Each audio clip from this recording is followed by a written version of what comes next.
Tani ky festival është progres dhe është pranvera e artit në kuptimin e fjalës e zhvillimit në tërësi të qytetit e Firit. Po mos kisha parë Italinë dje, domethënë grupin e Mandoves dje, do thosha me dyshim që festivali ndërkombëtar mas është i tepër. Por duke parë alternativen që u dha mbrana, një shfaqje, një spektakël i shkëlqyer me gjithë komponentët me të cilët ne sot po ballafaqoheshim dhe në diskutime, them që shtrirja në festivalit në hapësirat ndërkombëtare është shumë i vlefshëm, mjaft cilësor dhe shumë efektiv.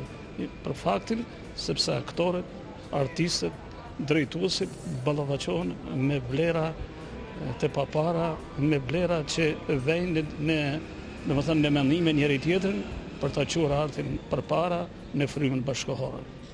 Në fakt ishte një performancë ndryshe, e tha dhe pak më parë ajo e shfaqjes Mantovës mbrëmë, apo jo. Ka diçka për të vjedhur në thonjza, le të themi, nga kjo?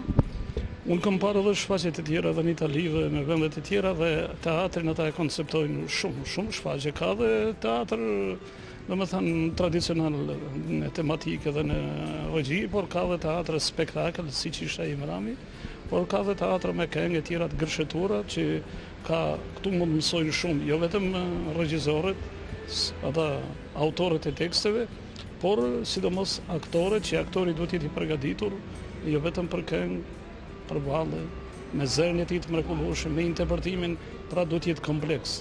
Dhe unë mendoj që shkolla shqiptare duhet të mësoj nga këto përvoja që pam dhe sot, Mram me fjalë, po edhe nga këto që do shikojmë, edhe ato që shikojmë edhe mes mediave.